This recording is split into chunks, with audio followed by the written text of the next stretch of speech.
And good evening, everyone. Welcome to another exciting Saturday Night Wine Stream and another exciting episode of Drink with Rick.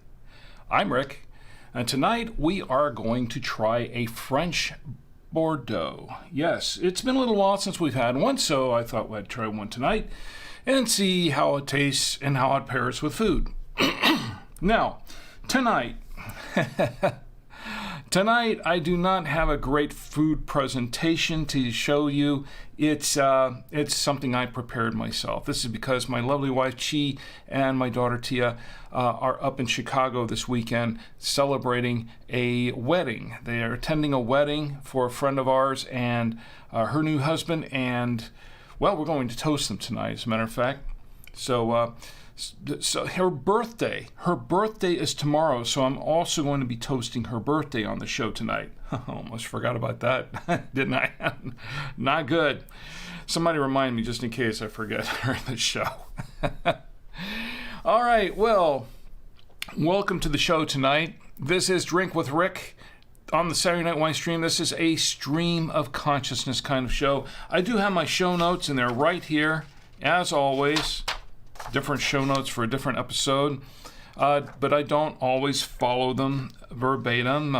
We do go off the beaten path quite a bit because we are, the show isn't about me. It's somewhat about the wine, but the show is really about you and me all together, all of us together in the chats with our favorite libations, our favorite snacks, whatever they are. You know, you can drink whatever you want as long as you're legal to drink it. It's fine. You can drink water. It's fine too. I have a little water here, as a matter of fact. My throat's a little dry, so probably could use some. But that's what we're here to do. We're here to just sit back, kick back on a Saturday night, just having a great time. Now, we don't talk about politics or religion on the show. We talk about things that bring people together. So bring in your topics for the chat, or pretty much ask me anything that I can talk about in the chat. Pretty much, we keep it clean. It's family friendly, but you'll want to get in the chat so you can chat with me, and we'll just have a great time together. Remember, the show's about you and me, and you really direct this show based on what we bring up and talk about. So I do have some things here, but it's really just for entertainment only. This is really just about us and just sitting around and shooting the breeze, so to speak, on a Saturday night. So join in. And we're going to check the chats in just a moment. Before I do that, let me tell you where you can join us in the chats, because that's very important. You can't chat if you don't know where the chat is, right? So that's what we're going to do. All right, so the Saturday Night Wine Stream is live. We are live on our Facebook page at Drink with Rick. It's facebook.com/drinkwithrick. YouTube is at Drink with Rick. Twitch is twitch.tv/drinkwithrick1, Drink with Rick and the number 1. Now, we are not on, we're not doing it live on Twitter, but you can tweet me at Twitter. Also, Odyssey. Odyssey is at Drink with Rick. Go to odyssey.com/@drinkwithrick, and the number 7, and you can chat with me live there. Also, I think we're live on the website. Let me check. I really was a little late starting the show tonight, as I often am, basically because tonight I was pretty much doing everything myself. I didn't have Chi here to help prep the food for me, so and she does that pretty much every week, so that I didn't have that. Okay, we are live on the website. How about that? Cool. All right. So you can reach me there. Now, on the website, We are live, but we don't have a chat going there. If you want to chat with me, you can open up the page for tonight's show. It would be, where is it? Right on here. Just go click on the Saturday Night Wednesday. Actually, it's right here. It's on the same page. You can see it right here. And you can click on the post, and you'll get a little box down below where you can chat with me. Somewhere down below. It should be down there. It's not popping up here. There it is. A comment. You can put a comment in there, and I will respond in kind. It won't be tonight, but I'll get it eventually, and we'll read on the next episode of the show. Oh, I'm just clicking on all kinds of things, aren't I? Of course, you can buy me coffee if you want. There's no obligation to do that, but you can buy me a coffee. I'm just clicking everywhere. Yeah, I was going to show you something about Bites Away Radios later. That's for later. I jumped the gun on that, as I often do. So anyway, where was I? Oh, yeah. So you can listen to the podcast later. If you can't watch now, you can't watch later, you can listen to the podcast pretty much any time. The subscribe page, there we go. I don't know why I keep clicking on that. I don't know why. It's going through a weird thing here. Okay. You can, I'm just making all kinds of errors tonight. I'm just all over the place.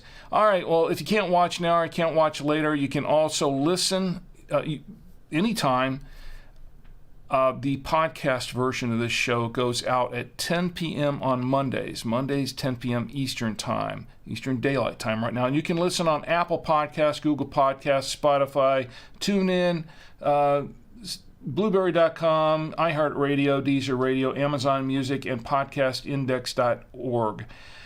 Yes, I did skip Stitcher Radio. Yes, you can still hear me on Stitcher Radio, but not after August 29th of this year. Stitcher is going to be going down forever. They are closing down Stitcher.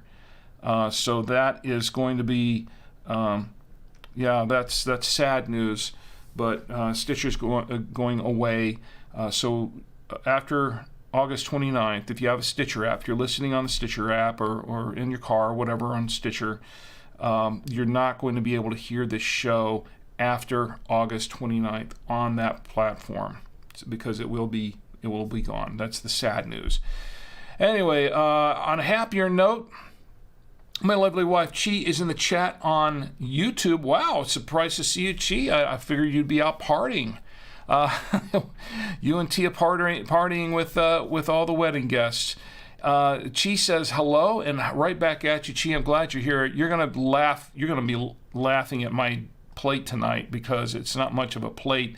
And let's see, Ether Coney is in the chat on Twitch, and Ether Coney's waving right back at you. It's great to see you here in the chat. Jump in. Tell me what you're doing. Tell me how your week went. Tell me what you're drinking or not drinking. Tell me what you'd like to be drinking or what you'd like to see me drinking. And if I can afford a bottle of it, I'll see if I can find it and give it a fair and honest review and drink it along with you. Won't be right away, but can't run out to the store right now. But and it's a holiday weekend. How about that? Let's see. We're live on Odyssey. We are live on Twitch. We are live everywhere where we can be live, and we are live on Facebook. So everything is good right now on our website. So let's go ahead and start the show. I already have some editing to do in the podcast version. All right, let's get started. Let me show you what we have to drink tonight. This is called Grand Vin de Bordeaux. It's a 2020. It's a Chateau de Séguin. Now, here's the thing about that word, Séguin. Séguin. It's pronounced different ways depending on where you're from. It's I heard it both ways. Séguin, Séguin. It's and sometimes the N is silent. So sometimes it's Séguin, Séguin, Séguin. Yeah, I don't know how to pronounce it. I took a year of French, and I still don't know how to pronounce anything in French. But there it is. It's a 2020. This is a Bordeaux Superior, and let's see. Let me show you the back. Okay, the back of this, I'm going to read this to you. It's a Chateau de Seguin. It's a Bordeaux Superior, imported by Plume Ridge in Claremont, California, plumeridge.com. Cuvée, it's pronounced Cuvée, actually. Cuvée Prestige can be enjoyed for many years to come, and its quality has perceived prestigious medals every vintage. Full-bodied with well-structured tannins. Okay, so there's some tannins in this wine. 13.5% ABV in this red wine. It is a product of France. So there's 13.5% alcohol by volume in this 750 milliliter bottle of wine. So that's what we've got going on there in this wine. Now let me show you. Let's entertain my wife for a moment. Give her a good laugh and show you what we have to pair the wine with. This is on camera 3. Camera 3. This is what we had to, yeah, what is that? Honestly. Okay, we have a couple of cheeses there. We have a Colby Jack over here. We've got the Trader Joe's double cream Gouda over there, and this in the middle is a meatball. This is a meatball. It's a microwavable meatball with some sauce on it. It has a tomato sauce on it that actually has Merlot wine in it, which is very interesting. Merlot wine and the tomato sauce. I didn't put the wine in there. It was in there when it came out of the bottle. So, and there's a little bit of mozzarella cheese on there. So that's what that's all about. Entertaining, huh? Wait till we eat it. That's going to be really fun. All right, so my wife is the chef in the house. I try. I try, and I can grill some stuff. I can grill stuff on and I don't do too bad for breakfast. But my wife is the chef. She is the master of the kitchen. She is the master of that sort of thing, and she does a great job at all of that. By the way, we're going to reuse her food presentation from last week because, well, we've got a National Day coming up here that is actually a redo. Well, not really a redo. It's just a repeat. I'll get to that in a minute. Well, on my notes here, we're going to pair this with food. We're going to do the National Days. We've got a National Day in particular that's getting a second chance, and we're going to toast. We're going to toast the newlyweds as well, and we're going to toast my wife's birthday also. Did I spill the beans on that one, G? We're going to tell a few dad jokes maybe if we have time, and we're going to do some sci-fi trivia if we have time for that. Let's see if we have some. Get the sci-fi folks in there, especially on Twitch, and we can do some sci-fi trivia. And I'd like to give away a book, if I can, on the show this week. So we'll see. It depends on everyone's participation. This is going to be kind of a short show. I think we're cutting it short because I've got a little bit of announcement towards the end of the show about that. And also, this is going to be a light show. Let me get my light show. Where's my light show? Here. Here's my light show. There's my light show going. Got a light show going on tonight. It is going to be a light show. All right, so let's get to opening this bottle of wine. Where's my foil cutter? It's right here. And we're going to cut the foil and get this puppy opened up here. Where is my mechanical corkscrew? It's down here, where I usually keep it these days. It says 2020 on the front. See, 2020. All right, we're gonna get this mechanical corkscrew thing going, and it's not coming out all the way there. Almost. There we go. Pop. I'll take the cork out later. All right, let's get this aerator in here. Hopefully there's no displacement of the wine here. All right, we got the aerator in place. And to hold the grape nectar, I have my genuine trusty Galway genuine Irish crystal glass given to me by my employers at bytwowayradios.com. And to hold the crystal glass, I have my trusty Drink with Rick, the official Drink with Rick coaster. And if you want, you can check my website out at drinkwithrick.com to find out how you can get a pair of these free, just for the cost of a stamp. Okay, so we've got the wine poured in here. I'm going to give it a good swirl. Let's swirl this up really, really good. Get it oxygenated. Get it going. All right. Hey, where's the light show? I thought the light show's going. Maybe it stopped. Okay, we got it going here. I'm going to set this aside just a second. Let me fix that light show thing. All right. Well, it's still going. All right. There we go. It's going to set aside for a moment or two to breathe and get some oxygen in it, get it opened up. And while it's doing that, let's learn a little bit more about this wine. Now, I'm going to have to, because I closed my bookmarks up here earlier, because I was doing some research around here for this wine, the Chateau de Sagan.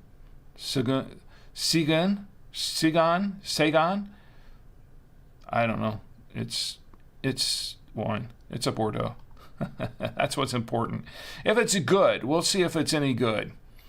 So anyway, I checked around online, didn't find a whole lot of information on it, but I found a little bit, what's there. And we got anybody from Canada here tonight? Well, if there's anyone from Canada, jump in the chats. We're going to toast you all up there in the Great White North too, because today is a special day for Canada as well. So I'm getting ahead of the national days, but we'll get there. Anyway, I checked around for this wine. I saw that it had a 3.6 star rating out of 100. Oh, excuse me, it was 19,296 ratings on Vivino, and that's out of, I think that's out of all of the years, the vintages. And what do we have here is the 2020 vintage. Apparently, it is featured, according to their sites, featured in the top 25 Bordeaux red wines in North Carolina right now, this vintage. We shall see. And it gave it an average price of $11.15. Now, I went down searching through Wine Searcher, and it has it listed, but it's giving the average price at $15. And I think the $14.99 pretty much is at Oak and Barrel in New York. And they didn't list some of the others there, but I'm not going to go through the list. But I'll tell you what I paid for this wine, because I have the receipt right here in my hands. Trader Joe's. I purchased it from Trader Joe's. As a matter of fact, I was actually looking for something else in Trader Joe's, and this caught my eye because look at this. It's a very interesting label, kind of a gold label there, right? Not really gold, more like well, it's an interesting label. So I thought, well, I'll pick one up and see what it's like, and this is what I have here for the 750 milliliter bottle of the. Do I have the right one here? I don't have the right one here. I picked up the wrong one. Here it is. That's the wrong one. Here it is. This is the right receipt from Trader Joe's. Okay. Here it is. The no, this isn't it either. Where is it? Yeah, here it is. Right here. This is for the Chateau de Sagan Bordeaux. $12.99 is what I paid for it. $12.99. So there you go. $12.99 at Trader Joe's. I don't know if this was just kind of a one-time buy there. I've never seen it there before. I don't know how long it's going to be there, or if it's at every Trader Joe's, but you might want to check it out. And Ether Coney says Canada Day. Yes, Canada Day, and we're going to toast Canada Day here very shortly, so stick around. We're going to toast. Actually, I think we had a couple of things going on here besides that. A few days. I don't want to let that other national day that we're going to celebrate. Well, celebrate. We're going to toast it. I'm not sure why we're going to toast that other national day, but because we toasted it last week, but we're going to toast it again this week, and I've got some things to show you on it. Let's get to tasting the wine, shall we? Okay, so this is what we've got, this Bordeaux Superior. And let me check the chats one more time, make sure everything's cool, and then we'll get to the actual tasting, then we'll get to all the good stuff. Oh, my lovely wife, she says, 8 of us are listening. 8 of us are listening. Well, to everyone listening up there in Chicago, I'll toast you as well. All right, so let me go ahead and taste this wine, and let's see what we've got. Now, once again, this is supposedly a 3.6 star rating. We shall see if it's everything that it's supposed to be. I did forget to tell you that when I checked it out, the grape variety in here, it's 3 grapes. This is actually a red blend. This is a blend of Merlot, Cabernet Sauvignon, and Cabernet Franc. So that's what this Bordeaux is made of. A Merlot, Cabernet Sauvignon, and a Cabernet Franc, which may actually work out because there is supposedly Merlot in the tomato sauce, and that's covering that meatball over there, that meatball.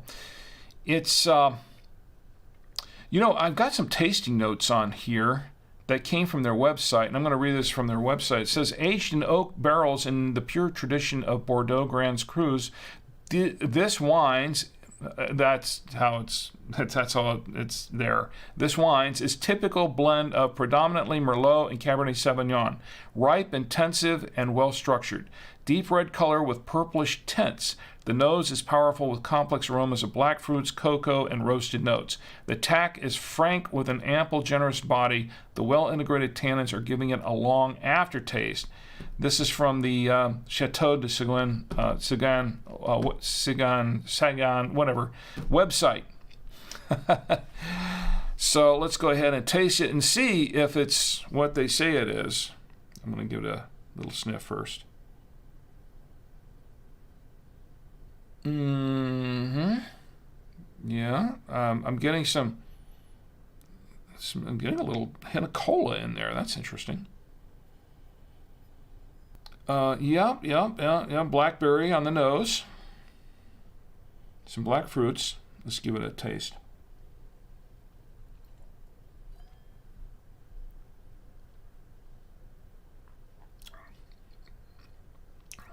Okay. Yeah, it is kind of fruit forward here. And it is some blackberry.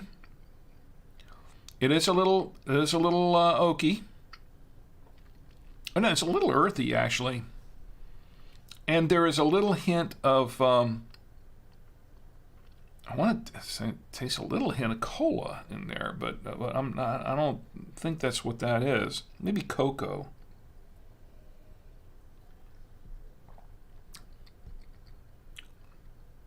I'm getting just a little slight hint of cola on the tongue, which is interesting.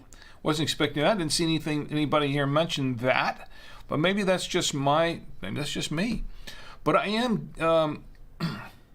getting a lot of black fruit in here, blackberry, some black cherry, and maybe just a hint of oak.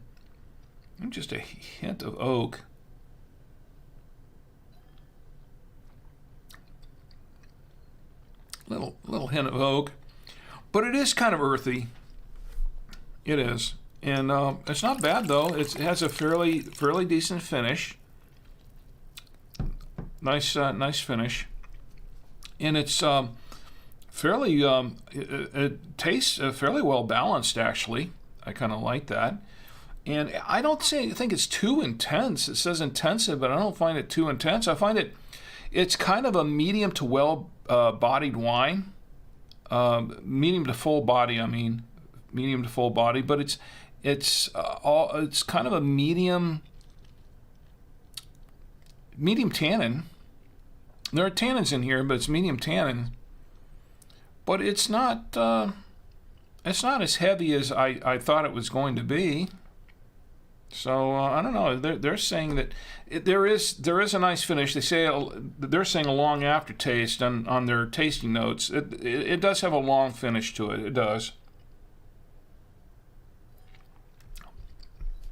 But it's really more medium bodied, and it's actually, once again, it tastes fairly well balanced. It's not too intense.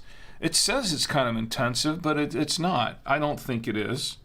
I don't consider it intensive, they say. So yeah, it's okay. It's pleasant wine to drink. I would say maybe if it's a 2020 and there's a deep punt in here, not real deep punt. There's kind of a deep punt in there, and they said that you can store it for a little while. I would say you could probably store it for a couple of years and then open it up, and it might be a little bit more matured, but it doesn't taste young or anything like that. It's fairly well balanced so far. It's not really a bold wine. Once again, it's kind of medium bodied, and it's not really bold, and it's definitely not a light wine, but somewhere in the middle. But it's not bad. The cola taste is gone. Maybe that was just my mouth. I don't know. But it is a dry wine. This is a dry red wine, and if you don't like dry reds, you might not prefer this. But for those who like dry reds, this is a dry red wine, and medium tannins. It's not too strong on the tannins, not too light. It's kind of there. There were some. I saw a couple of reviews earlier where they said it was fairly tannic. I don't agree with that. It's just kind of, it's there, but I don't agree that it doesn't seem that tannic to me. They're there, but it's not overly tannic. All right, let's check the chats again one more time, and then we'll go into the tasting or the pairing, I should say. All right, we're good everywhere. Let's get into pairing this. Once again, I want to try to keep the show light and short and sweet here. Where are we? Camera 3. There we go. All right, let's try it with the meatball. This is on camera 3. This is a meatball, a beef meatball with, this has some, I'm doing this with my left hand. This has some mozzarella cheese on top, and it's in a tomato sauce. Kind of a marinara. It's a marinara sauce, but it has Merlot wine in it. So we're going to give this a try. Back to camera 1. I don't know how to hold this fork like this. Here we go. We've had these meatballs before. My lovely wife, she prepares them sometimes, puts them in spaghetti and things like that. Pretty good meatballs, actually.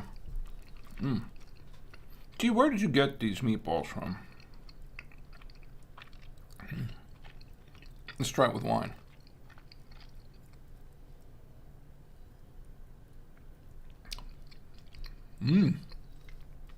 Nice. Nice. I gotta have another one of these. I didn't have dinner. I made some of these for Tommy and myself, but then I had to rush up and start the show, so I didn't have time to. Let's try a little bit with a. Oh wow, we got it. Is there a little cheese on there? Not much. Okay, let's go back to this. That's pretty good, actually. The wine's good.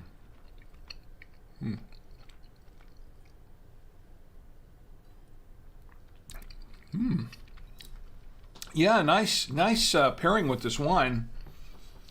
Not bad. I like it. Okay, let's clear the palate for a minute and let's go try the cheeses, huh?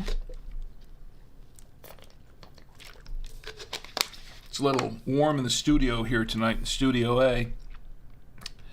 AC's on, but it's still warm. Let's try it with this Trader Joe's Double Cream Gouda. Let's go back and try it with the Gouda cheese. It's just starting to sweat because it's so warm up here. And the Gouda is Gouda as always. Trader Joe's Double Cream Gouda. Never had a miss on this yet.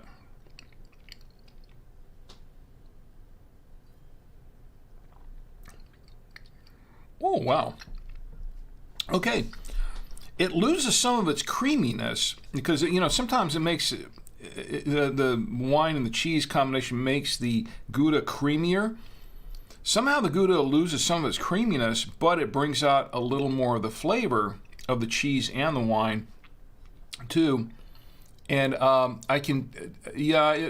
a little more oakiness to it with the wine mixed with the cheese. I think that's actually a very interesting combination. But I like it. It's not bad. I think this is actually a pretty good cheese to pair with this wine, with a Bordeaux. Let me go ahead and clear the palate one more time.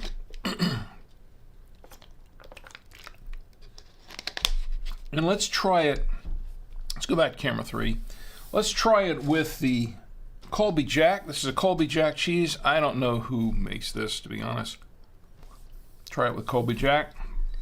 I like this cheese, by the way. This Colby Jack cheese. Needs a little more wine. All right. Now we can do this.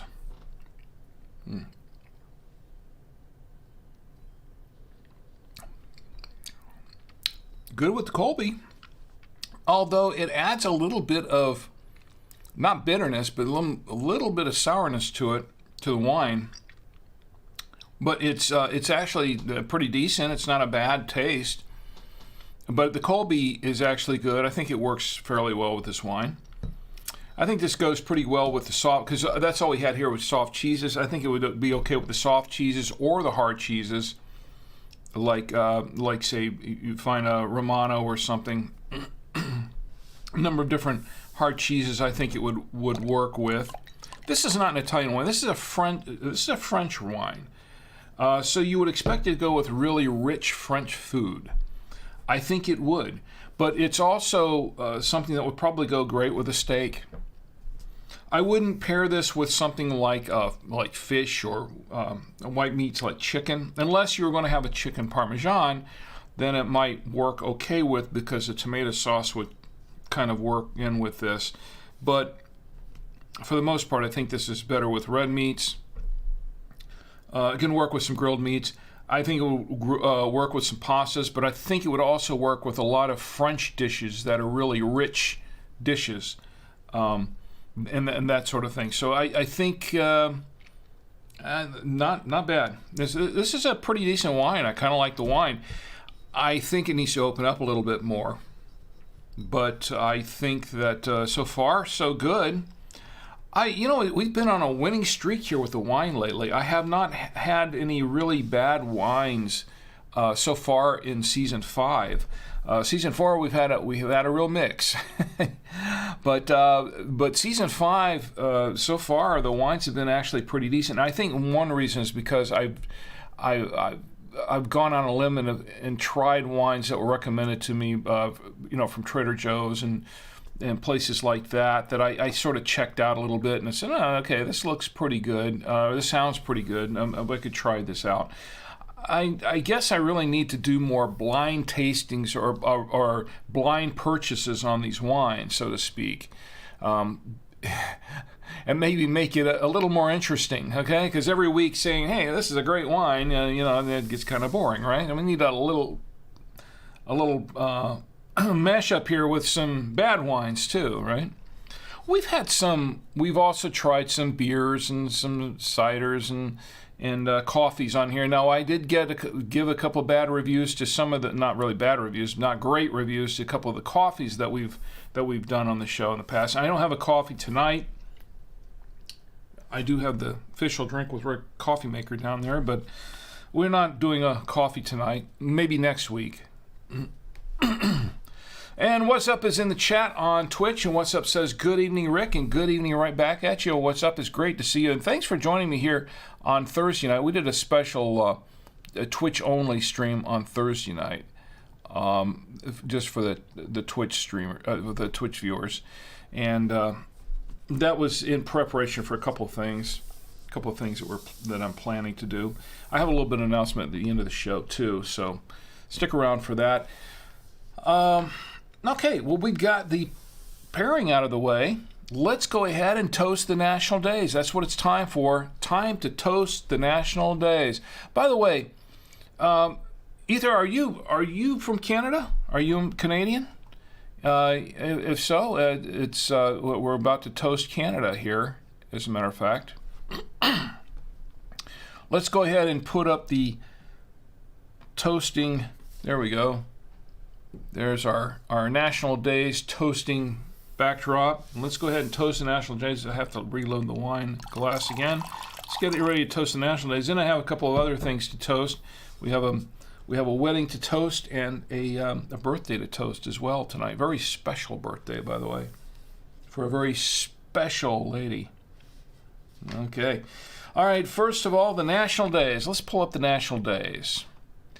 All right, and these all come from nationaldaycalendar.com. Nationaldaycalendar.com is Marlo Anderson's site. He is the CEO, and he puts all these together. He curates the National Days together. He's got a podcast now, and I think they're currently doing a promotion for, I think it's a Vegas-style promotion.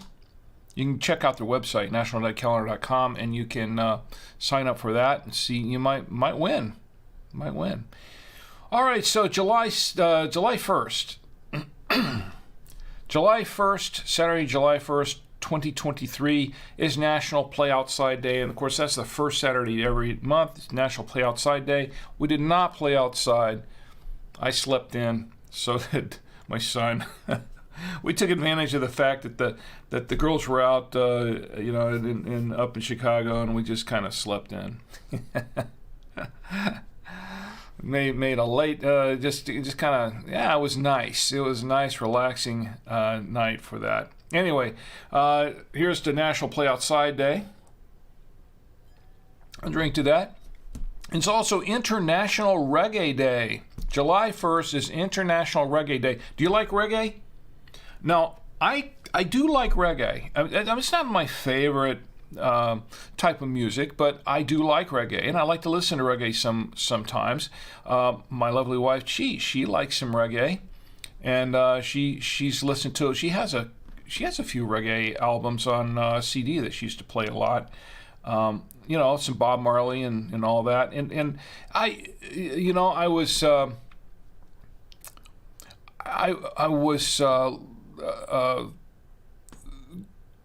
where was I going with this? I lost my train of thought. Oh yeah, I was looking into reggae a little more seriously when I was younger, and I liked a few reggae bands and some music, but I kind of over the years it was the sort of thing where I didn't really fall out of love with reggae. I never really was in love with it, but I liked it.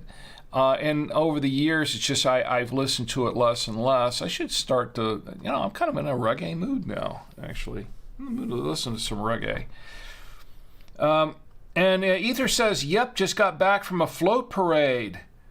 All right. Well, cool. And I understand we're going to get to that in just a few minutes, but I understand that the different areas in Canada they celebrate Canada Day a little bit differently, don't they? It's not all the same all across Canada, but we're going to get in that in a few minutes.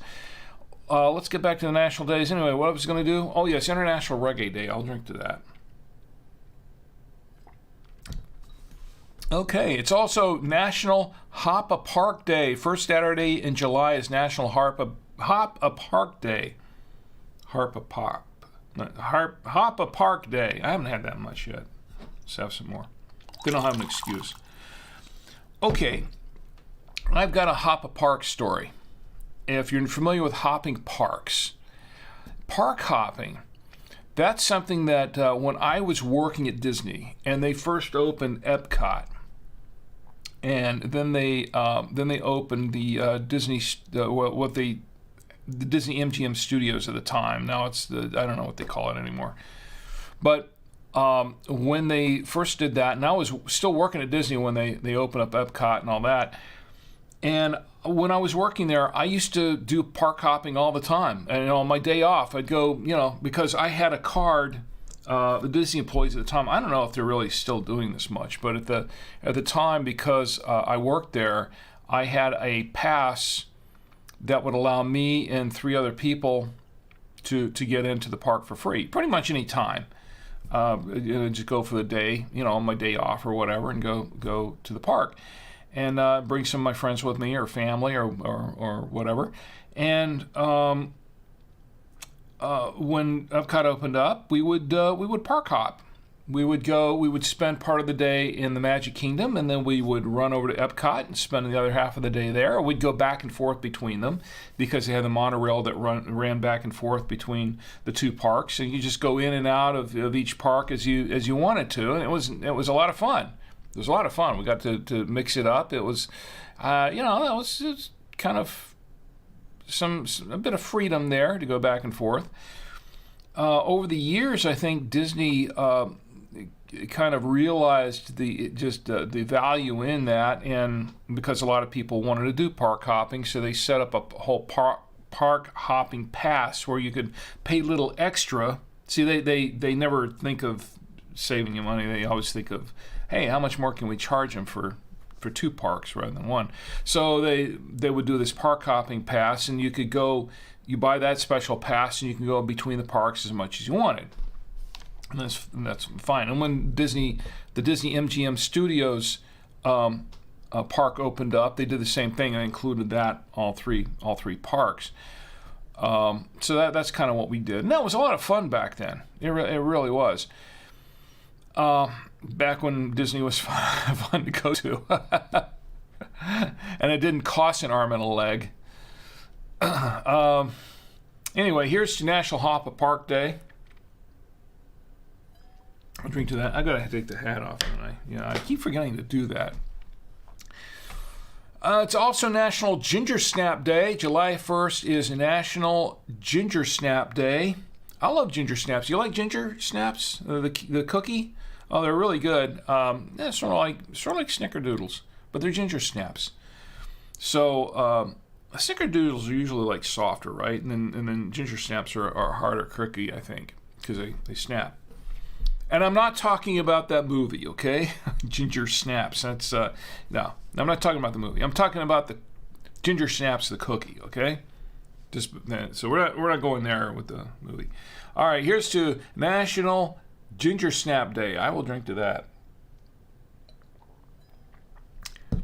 It's also International Day of Cooperatives. The first Saturday in July is International Day of Cooperatives. Now, I have to explain this one, and thanks to nationaldaycalendar.com, I can do so. If I can pull my notes back up. All right. I never took them down. There we go. All right, according to nationaldaycalendar.com, International Day of Cooperatives, or National Day Calendar celebrates International Day of Cooperatives on the first Saturday in July. This International Day celebrates the cooperative movement and highlights the goals, objectives, and contributions of cooperatives around the world. Now you're wondering, what is a cooperative? Well, cooperatives are organizations that purchase and market the products of its members. It's also known as a co-op. These associations unite to meet common economic, social, and cultural needs of its members. Now, basically what that means is you kind of, it's a co-op. There are a bunch of different businesses that get together, market products, join a co-op, and the products from each company, member company, are cross-promoted between them, I guess you could say. So that's kind of cool. There were I think I joined a co-op a long time ago, and for a little while. It was pretty interesting. Didn't really utilize it that much, but it was interesting. Anyway, here is to National, let me pull that up again, National Day of Cooperatives. I'll link to that. Now, it's also National U.S. Postage Stamp Day. Yes, National U.S. Postage Stamp Day. They have a day for postage stamps. Postage stamps get their own day. Do you collect postage stamps? Anybody collect postage stamps? Anybody there? I've collected a few postage stamps. My wife and I have both on occasion gone to the U.S. Post Office when they issue a new stamp, and have picked up a little sheet of stamps, and we've kept them over the years. WhatsApp says ginger snaps are good. I just learned they are used in recipes for sauerbraten. Oh, I didn't know that. They're used in recipes for sauerbraten. Huh. Oh, that's news to me. I didn't know that, but that's good. That's good information. I'll have to check that out. Ether says, haven't tried one. Haven't tried a ginger snap. They're good. The ginger snaps are really tasty. Now, some people don't like the taste of ginger. I happen to. It's grown on me. It's a taste that's grown on me. I won't go into the weeds on that one right now, but ginger is actually it's good. It's healthy for you, actually. It's very healthy for you, and it's good for your digestive system. And my wife swears by that. I do. It is good for your digestive system. Okay, so National U.S. Postage Stamp Day. I will drink to that. Also, by sheer coincidence, it's National Postal Worker Day. Yes, National Postal Worker Day. By the way, the postal workers are having a tough time right now. I saw a news story this past week where they're trying to address an issue that the U.S. Postal Service is trying to address, a serious issue that apparently, I mean, this is something that's been going on for eons. I mean, it's kind of an old joke where the postal worker, the mailman is being chased by the dog, right? The dog chases the mailman, and there are a lot of jokes in there and a lot of memes about that sort of thing. That's been going on ever since I think the mail delivery has been happening, at least here in the U.S. I don't know about other countries, but here in the U.S., it's like an old, long-standing thing. You know, the U.S. mailman being chased by the dog.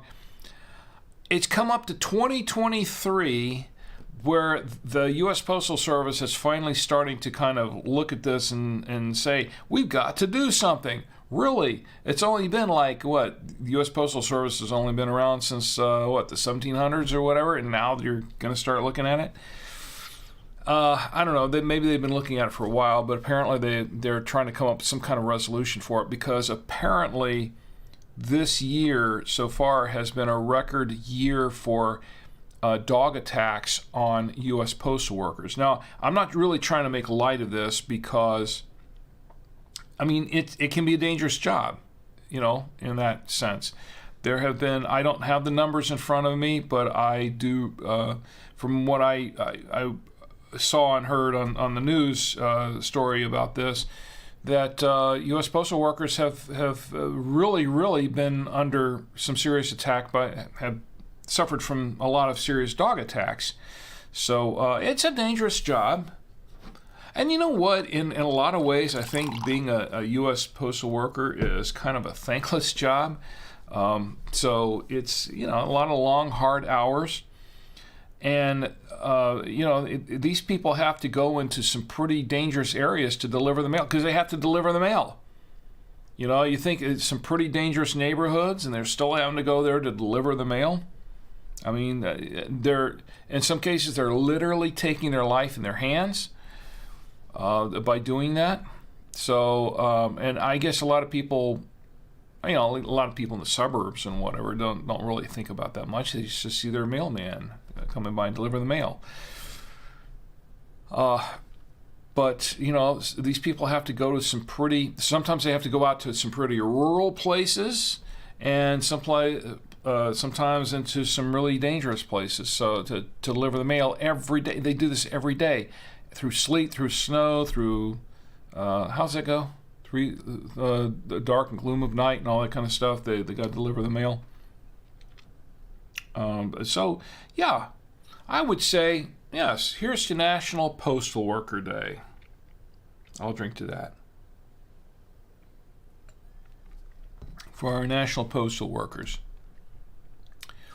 It's also, it's National, what did I miss here? Did I miss anything? Yes, I did. National Creative Ice Cream Flavors Day.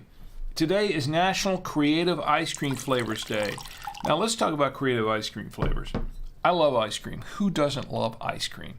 I would have had a flavor of ice cream here to try this out on the show tonight, but I didn't have my ice bucket with me, the official Drink with Rick ice bucket with me to really keep it cold, because I was going to have to keep it cold and then I have to worry about it melting halfway through the show, like what happened a few weeks ago when I made that float where it was like half melted when we did that. That was fun to watch, wasn't it? Yeah, I had a huge mess to clean up too. Anyway, so I didn't bring up any ice cream, but when we're talking about creative ice cream flavors, we're not talking about like just Rocky Road. I mean, it's not just the vanilla, the chocolate strawberry, those flavors, those are the regular flavors. Then they're talking about more creative flavors. Rocky Road can be considered a creative flavor.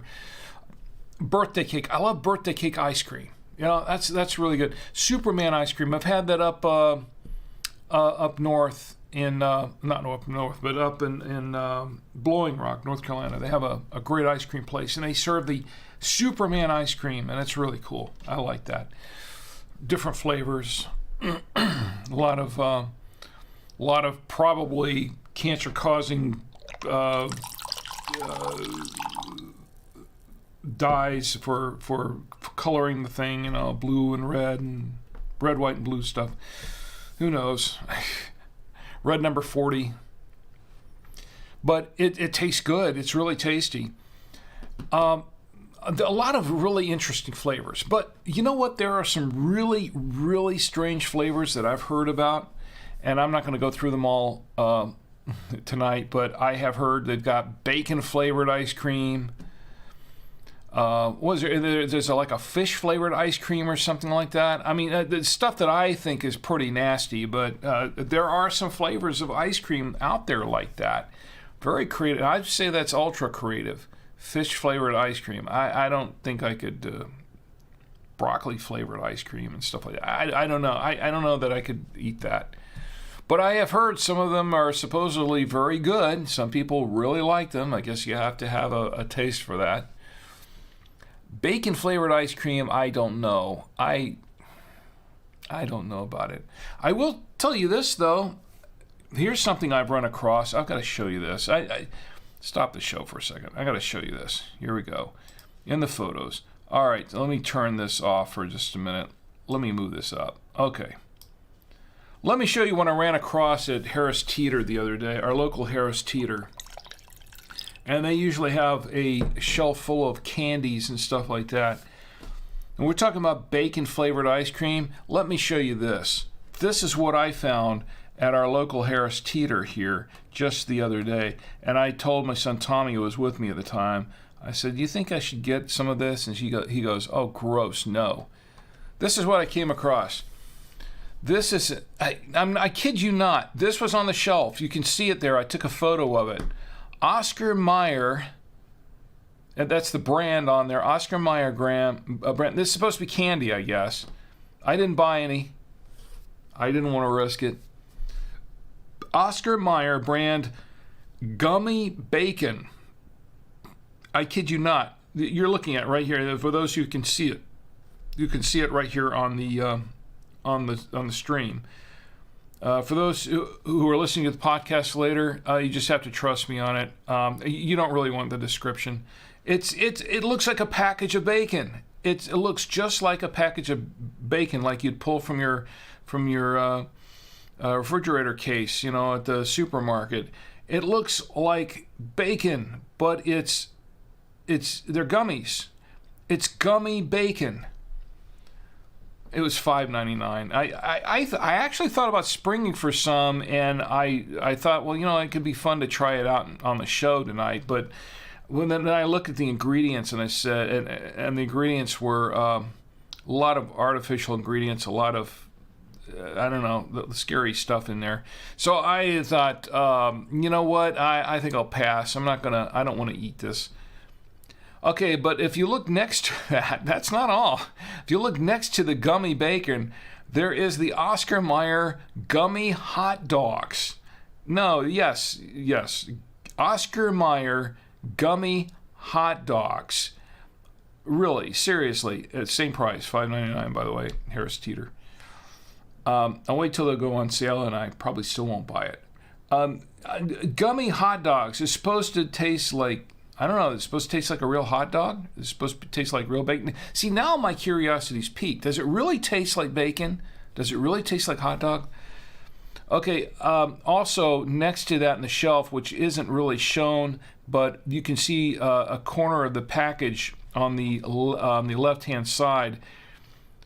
It was gummy Lunchables. Yes, gummy Lunchables.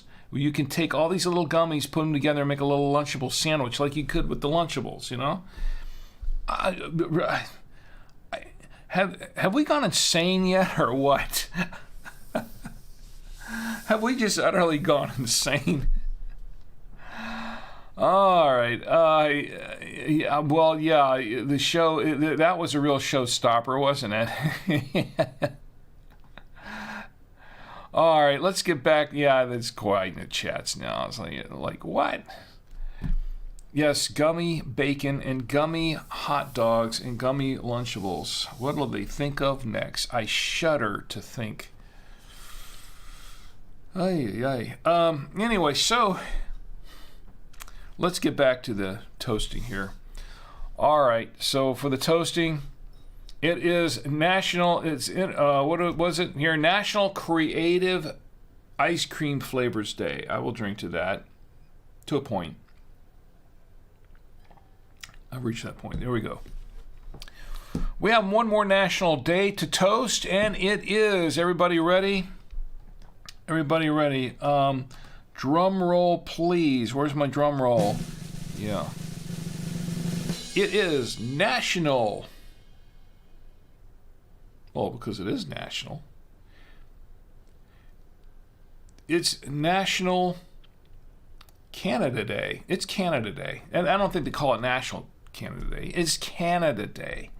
Today, July 1st, 2023, is Canada Day. Now, for those who are not Canadians, let me explain what Canada Day is. For those who are Canadians, definitely we toast you for Canada Day. Canada Day, and this is coming from nationalcalendar.com. July 1st, Canadians everywhere celebrate Canada Day. The day commemorates the day 3 provinces, consisting of Nova Scotia, New Brunswick, and the Canada province, became one country through the Constitution Act on July 1st, 1867. Canadians honored their flag on February 15th. So February 15th, which actually, incidentally, is my birthday. Don't tell anyone. But on February 15th, Canadians honor their flag, the Canadian Flag Day. But today, July 1st, is Canada Day. And so this is the day that Nova Scotia, New Brunswick, and the Canada province became one country, united. Canada Day. And in honor of Canada and Canadians everywhere, I would say I will drink to that. Here's to Canada Day. And by the way, I'll drink to Canada Day again, but this time I'll do it with the fireworks. Here's to Canada Day. I will drink to that, to Canada Day. And for those who are Canadian, I salute you. And, well, I toast you. Actually, I just said, I'll toast you one more time. So, Ether Coney, congratulations. Now, what I was saying before is that Canada, each of these, yeah, Ether Coney's just put an emote in there. So the thing about the 3 provinces, and Ether, you can tell me, you can elaborate on this since you're from Canada. You can elaborate on this a lot to educate us more. Those of us who are in the states here in the United States. As I understand it, the three different provinces actually celebrate Canada Day just a little bit different. There's one province that does all the parades, and then there's another province that does it a little differently, and then a third province that celebrates it a little differently from the other two.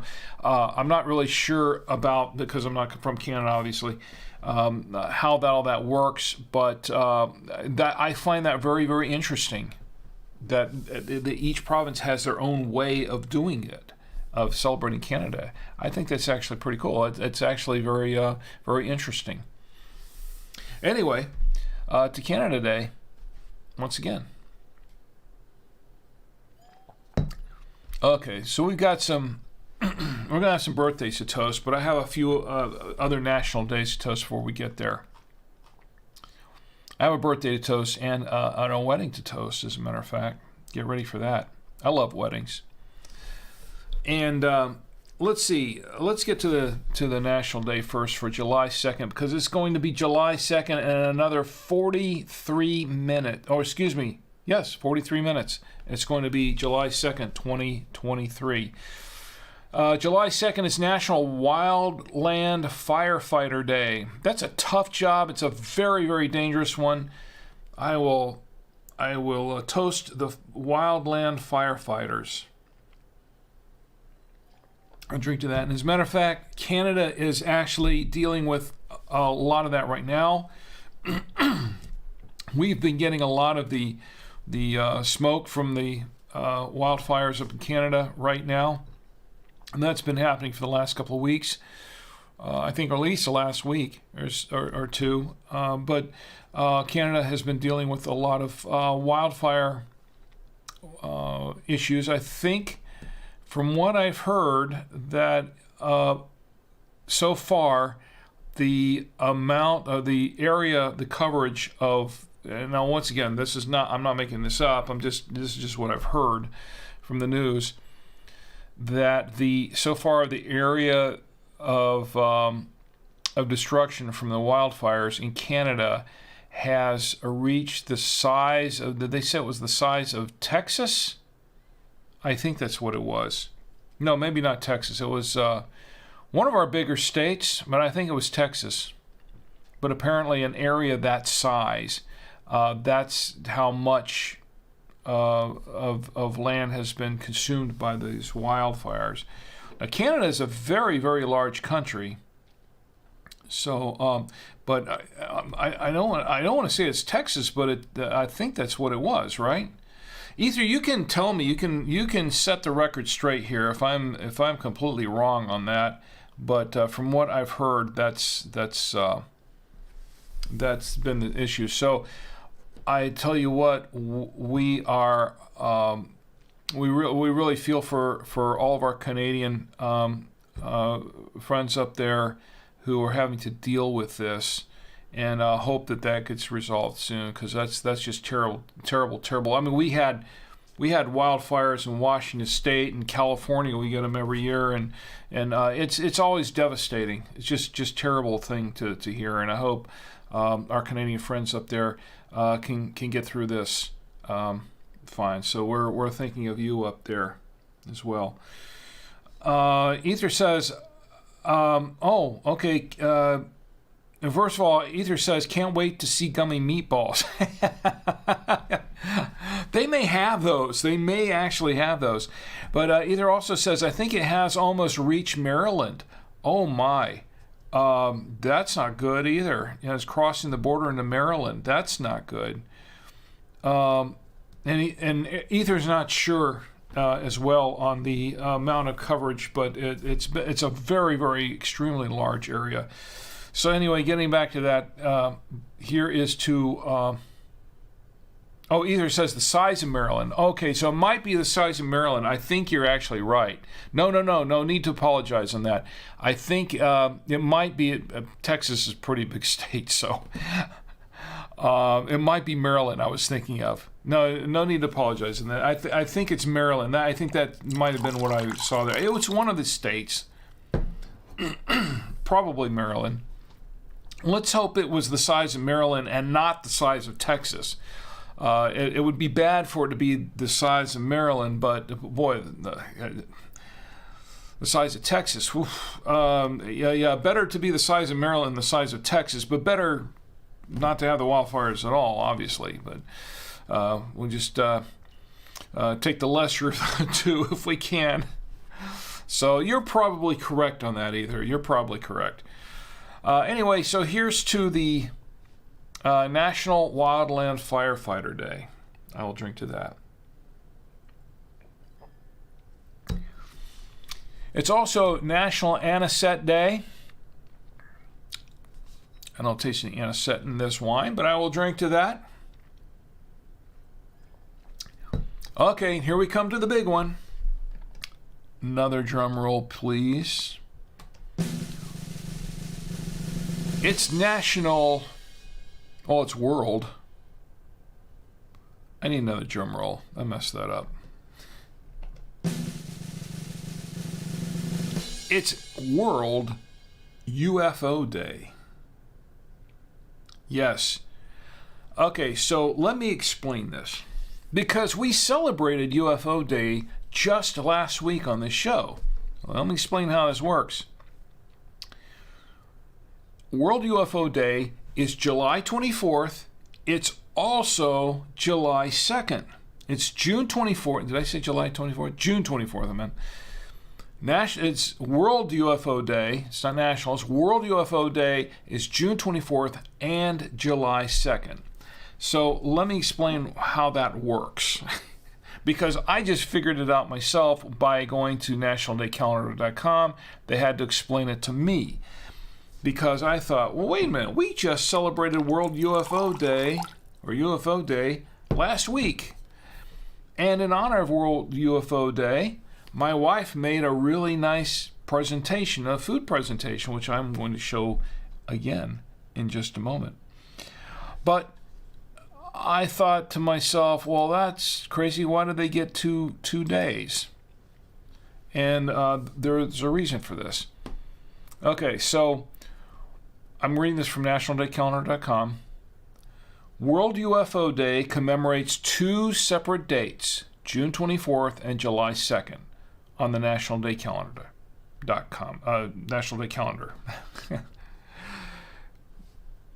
The June 24th date recognizes the first widely reported UFO sighting in 1947 by aviator Kenneth Arnold. So let's get that cleared. June 24th recognizes the first widely reported UFO sighting in 1947 by aviator Kenneth Arnold. But they're going by the first widely reported UFO sighting, not the first UFO sighting, because as I understand, watching some of these YouTube videos where you've got the sketching on the cave wall and ancient Egyptian texts and stuff, the UFO, they've seen UFOs before, way back then. But this is the first widely reported UFO sighting here in this country, okay, or here in modern era. Let me say in modern times, okay, in modern times. I'm putting that in there. I'm interjecting that. The first widely reported UFO sighting in 1947 by aviator Kenneth Arnold. Okay. The July 2nd date commemorates the incident that took place the same year in Roswell, New Mexico. So it's actually the July 2nd date that commemorates the UFO sighting in Roswell, the famous Roswell UFO incident, which, of course, is, Area 51 and all that sort of thing. So, this is this is what my wife made last week. Here we go, the photo there. This is what she made last week for UFO Day. She made this really, really nice presentation. And for those who can't see it, listening to the podcast later, you can go check it out. Go to drinkwithrick.com and look at this there on tonight's show, or last week's show, because we did it last week too. So, and I've got a second photo of this too. Here we go. Here's a slightly different angle because my wife wanted me to get a different angle where you can see the actual landing pad or the tortilla. The tortilla serving as the landing pad for this. Now, this is made of avocado. No, it's an eggplant. I'm sorry. It's an eggplant. It's an eggplant with a meatball on top and some cheese on there. Now, the meatball basically on top of this meat, it's like a meteor because it's like a meteorite or a meteor. A meteor ball. Yes, we did the jokes last week. Okay, the meteor ball. Like a meet the ball, but it's a meteor ball. Get it? Okay, enough of that. All right, so that's what we've got there. Now, let's go to some UFO things. Let me. Here's some. No, that's the other UFO food. What am I doing? Here you go. Here's one of my favorite UFO shots. The cat on the Roomba, that's one of my favorite UFO shots. You know, I actually have something to go with that. Here we go.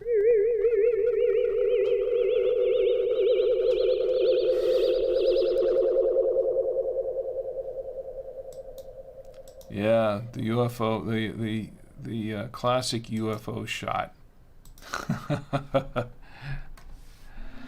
So we're talking about UFOs here. Oh, we're getting creepy now, aren't we? So UFOs. There's some of my favorite UFO pictures. I've seen. Did I see? Let's make sure I showed you everything that I was going to show you. All right.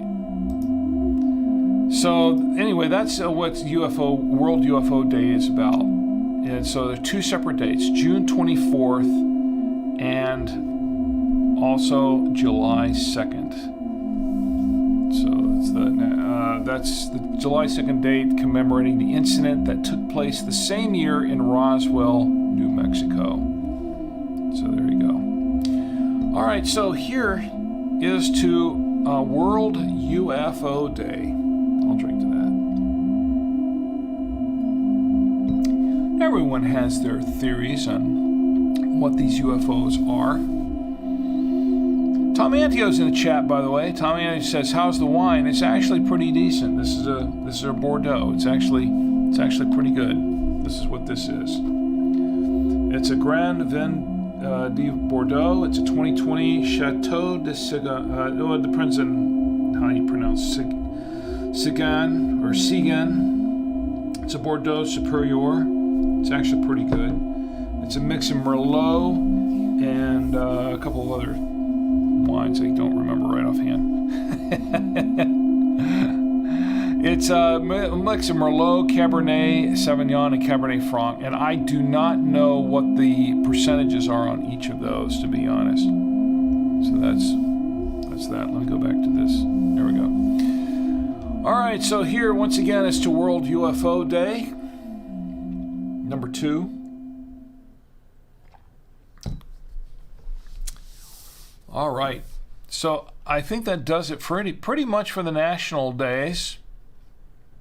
Yeah, we're done with the national days. Aren't we all happy about that?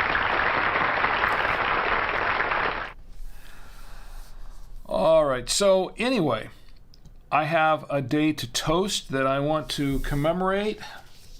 This is a special day that has been long awaited by by many people that we know. Let me get the fireworks here. I want to give a special commemorative toast. I need one more wine, actually. Here we go. Special commemorative toast. Now, as I mentioned before, my wife, Chi, and my daughter, Tia, are up in Chicago this weekend to attend a wedding. And this was for a friend of ours and her husband to be. And they were married, I believe yesterday. They had the reception. Missed the reception. I heard it was an open bar. I missed the reception for that. I heard it was a nice open bar. She was telling me all about it today. She had some red wine, which, as you know, she is not a fan of dry red wines, but you know what she had? She had a dry red wine. And she was telling me all about it, so she was pretty excited about it, so it must have been pretty decent. Anyway, so my wife had a dry red wine. How about that? And she liked it, from what I understand. So that was something. I should toast her just for that. Anyway, so our friend was married. She's been dating him for quite a while, and they tied the knot finally. And I want to give a special commemorative toast, a congratulatory toast for the wedding here. This is for Tess and Michael. Tess and Mike, I want to say congratulations on your wedding, on your marriage, and may you have a long and happy life together as one, two people bonded as one. May you have a long and happy life together. Here's to you. Congratulations.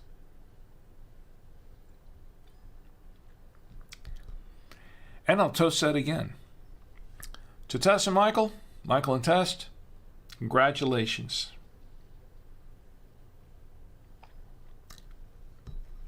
By the way, feel free to clip that if you want to. Spread it around. And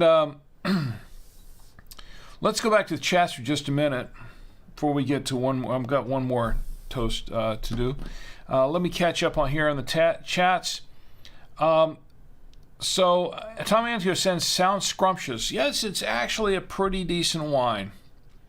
It's actually a winner. I would recommend this wine so far, but I'll give you the final review at the end of the show, which is coming up very shortly. Trying to keep it a short show. Trying to keep it a light show. How's my light show, by the way? Oh, it's still working. Still moving. There we go. What's Up says, exciting midstream development. My eye has been bugging me today, and I just went to look in the mirror. Pretty sure I have pink eye. What? What? No. Wait a minute. That's the wrong one. I'm not trying to make light of this. Okay, what's up? Honestly, I'm not trying to make light of this. I'm shocked.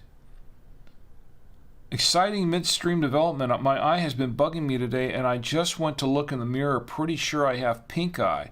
I certainly hope not. That's not a very good exciting. That's not a very good development. I would certainly hope you don't have pink eye. My goodness. Well, wow. I hope you get better quick. Yikes. That's Ether says yikes. Hope you get well. Oh my goodness. What's Up says, ha ha ha, that's okay. I haven't had pink eye in almost 15 years. Whoa. Who wants to get pink eye ever? Oh my goodness.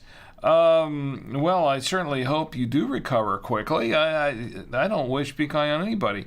What's Up says, hopefully I can see a doc tomorrow. Very annoying for it to happen during a holiday weekend. I would say so. That's another thumb there. Hopefully you can see a doc tomorrow. It's Sunday tomorrow, isn't it? At least in most places it's Sunday. Can you see a doctor on Sunday? I guess there might be some. Here's the weird thing is that even the urgent care, some of the urgent care places in our area, this is what bugs me. I don't want to get into this now, but this is what bugs me. Urgent care, the whole point of urgent care is that you have an urgent issue and you can go to urgent care because they should be open to care for you, right? Urgent care, it's not urgent care. It's like they have hours of operation. At least here they have hours of operation. You got to set an appointment or you have to go in there, walk in the door to urgent care, and it's like a 9 to 5 operation. That's not if I need urgent care, that's not. Oh my goodness, that's not the kind of thing you want for urgent care. It should be open. But then there's the ER. Hopefully you don't have to go to the ER. Goodness. What's up says, I use ZocDoc and found an appointment for tomorrow morning, so we'll see. Well, I really hope you can find someone open on a Sunday to take care of that. That's pink eye is not fun, and it's not it's not anything that's definitely not anything to make light of, really. And I know I'm hitting buttons over here, but I'm not really trying to make light of it. It's just I'm shocked, and I hope you feel better, and I'm sorry to hear about that. I certainly hope I didn't have anything to do with it. I mean, honestly, I hope it wasn't it. I'm going to be drinking some more here tonight. I'm almost halfway down this bottle. Pink eye, wow, that's serious stuff. What's up says, if not, I'll go to urgent care. My only concern is it gets worse and I can't get to anyone because of the holiday. It says, thanks, Rick. Fortunately, it's not anything serious. Well, I hope it's not serious. Absolutely hope it's not serious.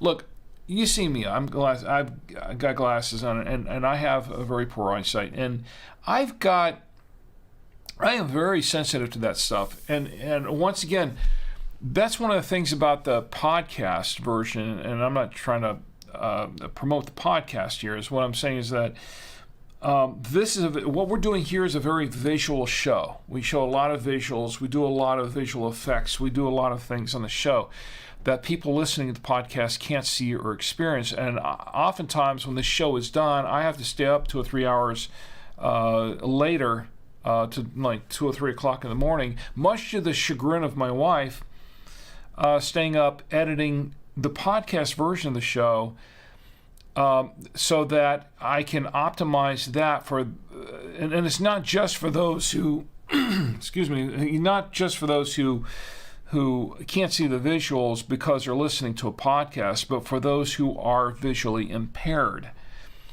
A lot of podcasts are actually it's media for those who are visually impaired too. Aside from being media for everybody else, for those who are visually impaired, podcasts are an excellent media format. So I want to maximize that and to consider those who are visually impaired. I'm very sensitive to that because of my poor eyesight here, because I take that very seriously. So those who are blind, I've talked about Maxwell Ivey, the blind blogger, many times in the show in the past, and he's someone I respect, and he's done very well for himself as a blind person. He's written books. He's a blind man that's written books, and he does his own podcast called What's Your Excuse? Because seriously, what's your excuse? Here's a blind person doing all this stuff and becoming successful, and there are people over here complaining that I can't be successful at this or that. Yeah. He's doing it, and he's blind. He's an inspiration to a lot of people. Not just people who are blind or are vision impaired, but inspiration to people who can see, like myself. He's a great inspiration to everyone. Anyway, so see how this stream of consciousness goes? Oh, look, a squirrel. No, not you, Bob. You're coming up later. Bill. I'm sorry. I'm calling him Bill. Bob. Bill. Bill's down there. Anyway, so... where was I going with this? Anyway, so what's up? I hope you recover very quickly, and don't let it go. Don't let pink eye go. Get it taken care of, and I wish you all the best. And here's to you. What's up, by the way? Don't wish that on anybody. Oh yeah, there's one more toast I want to make. I kind of broke all this up, but let me go back to the toasting because I want to toast. I have a very special toast for a very special lady, and she is a lady in every respect, even when she's yelling at me. She's still a lady. I'm teasing you, of course. This is for my lovely wife, Chi. My lovely wife, Chi, her birthday is in another 20 minutes. Her birthday is July 2nd. I'm not going to tell you her age. I enjoy being married. I want to stay married. But her birthday is going to be today in about 19 more minutes. So to my lovely wife Chi, and let me show you just briefly what her some of her contributions to the show. She has made many contributions to this show. Of course, aside from doing the putting together the lovely platters that she does every week for this show, and she's volunteered to do that. It's something that she wanted, a task she took on herself. I didn't ask her to do it. I didn't tell her to do it or anything like that. She volunteered and she took this on herself, and she has become quite a celebrity on her own on this show because of what she's done with the food preparation for the every week where we do the food. Now, by the way, going back to camera 3 here for just a minute, this plate. I just want to give a shout out to my daughter Tia. She made this plate for me for this show. It's made for the show. It says "Wine brings people together," and right there it says "Wine brings people together." She made this for the show. That's my daughter Tia, and of course she does all the graphics work, and she does the animation and all that sort of thing. So my daughter is very talented. My wife also is very talented because she has done some pretty amazing things like this. And bear with me for a minute or two. I know I'm proud of my wife. I'm proud of what my daughter does, and I'm proud of what my wife has done. And she does some pretty amazing things on the show. Let me pull up the here's one she did. She did the one with the fish, and that's not all. I mean, I guess I can't show them all, but I can show a few of them that are up here if I can find my photos again. Here we go. The fish one, and the the wine glass made of radish. She did this. It's a wine glass made of radish. Pretty amazing, huh? She did this with the vacuum. When we did, and these were all for the national days. When we do the national days, she'll pick out a national day or two, sometimes a combination of a couple of them that we're going to toast, and she will do something that's themed for that national day.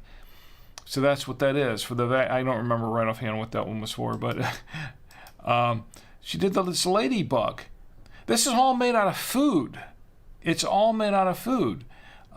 This one right here, she did of this bear serving a cocktail. Pretty amazing stuff. And she's made all these other foods too. Like she made this apple cake. A lot of stuff. She's done a lot of the stuff for the show. I think I've showed a few of these. This blueberry strawberry. It's a blueberry strawberry cake. Seriously. She's done this with swans. It's made out of tomatoes. The swan. And of course her famous magic cake. And she has the recipe for that. She's working on a book of recipes, and hopefully it'll be available soon. She did this onion flour. Amazing onion flour. And she did this bird nest. Here's another shot of it here from another angle. The bird nest. Pretty cool, amazing stuff. Donut Day, when we had Donut Day, every year we celebrate Donut Day, she does this thing with the donuts. And that little guy in the little driver in there is made of avocado. Yeah, there's a close-up of it. It's made of avocado. Amazing. She did the cookie boat. She's done. I've got a whole bunch of these things, but I mean, I could spend a lot of time just showing them all off to you. But let's suffice it to say that she's made so many great contributions to the show And she's just so amazing anyway. She's just a really amazing person. So to my lovely wife, Chi, I want to say happy, happy birthday. And may you have many, many, many, many more. To my lovely wife, Chi, I'll toast her again, too. To my lovely wife, Chi, happy, happy birthday. This is for Chi. And everyone else is celebrating your birthday, too. What's Up says happy birthday to Chi. And let's see, we have folks in the chat. Oh, wow, we have a lot of folks in the chat here. By the way, Valiant Thor is in the chat. And I missed that early on because Valiant Thor is in the chat. And it's great to see you, Valiant. Thanks for being here in the chat. Valiant Thor says, at work, random channel surfing, having lunch, drinking a lot of beer, and saving the world. Chi says, don't drag it, say it, and toast Tess and Mike again, please. Valiant says, chugging beer. By the way, Valiant, hold on a second.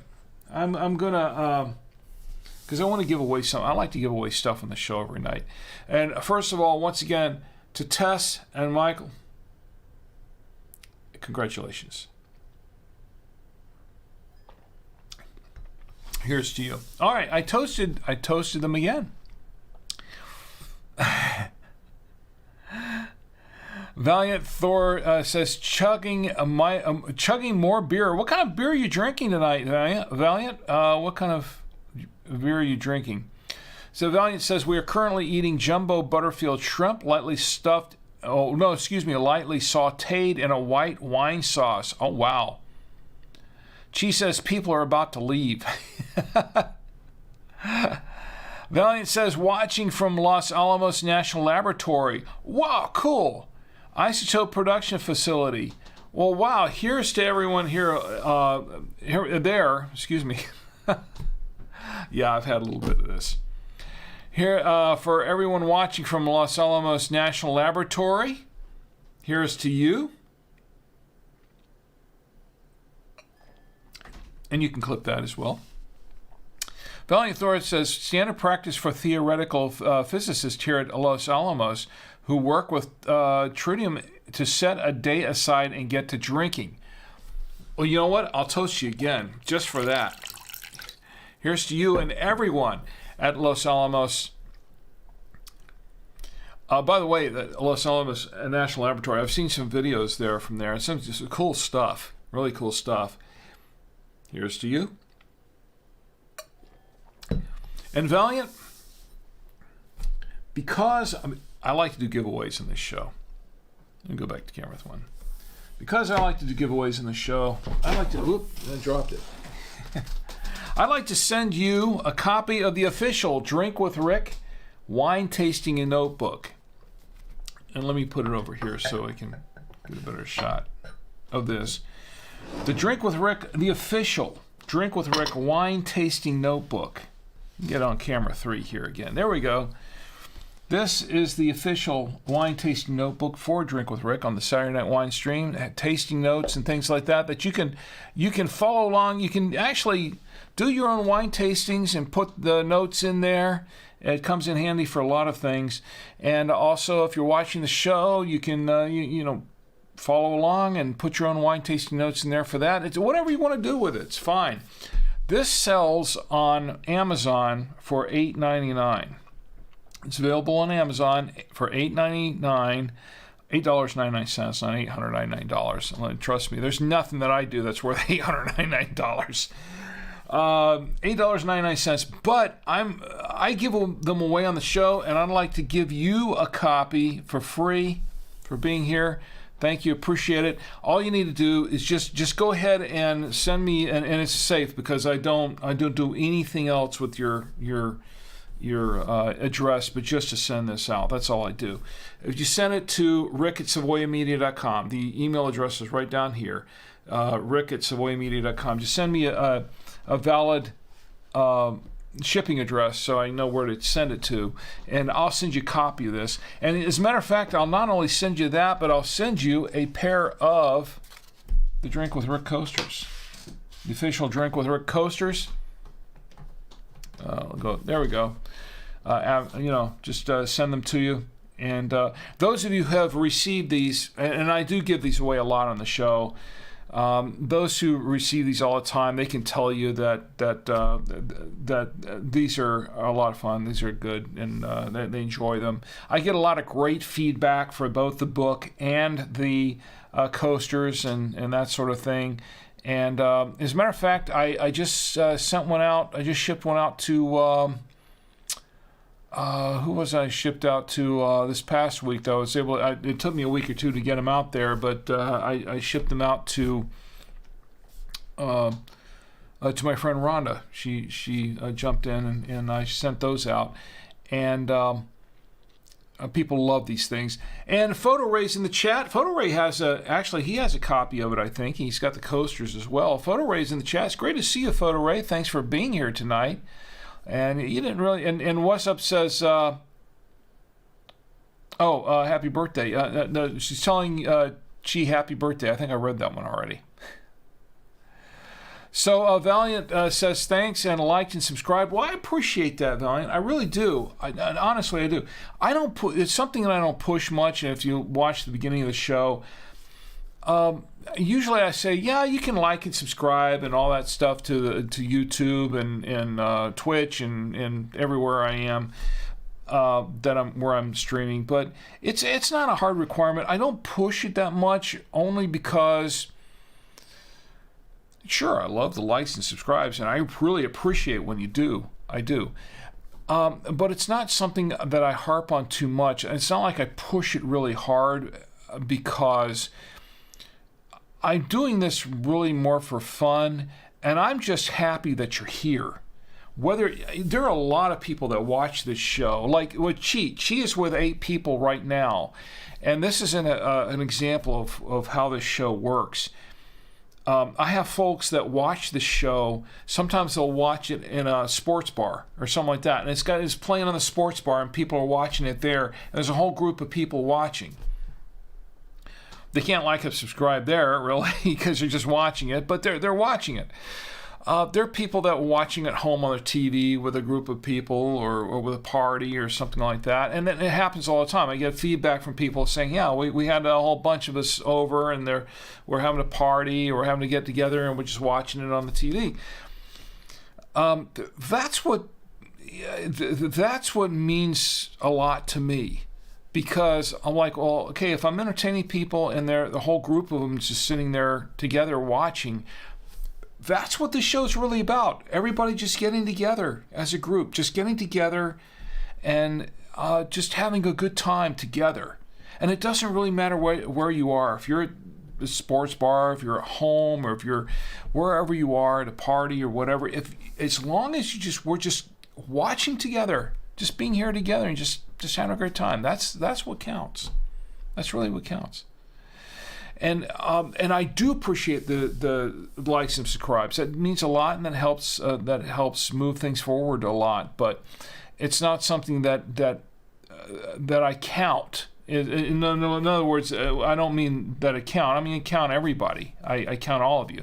I guess what I'm trying to say is, I don't concentrate on that. I'm not a person who looks at the stats. What I'm looking at, and I actually talked about this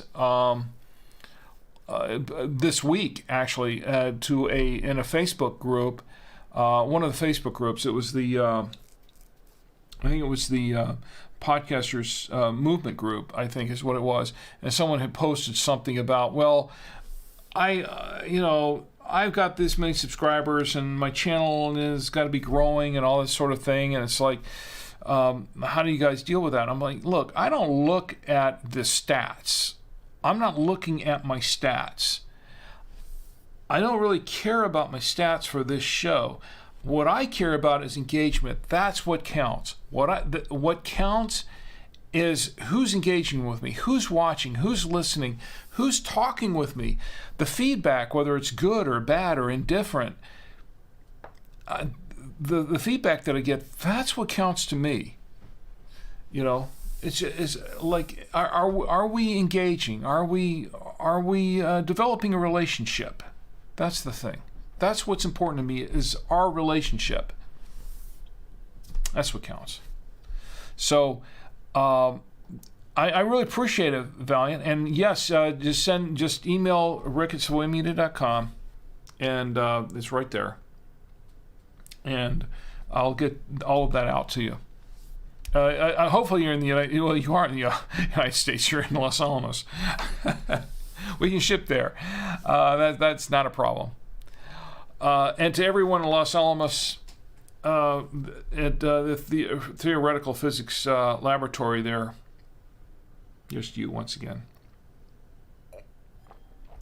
I think that's actually really cool because, and I'm honored, because I've watched so many videos related to what you guys are doing there, and reading what you guys are doing there.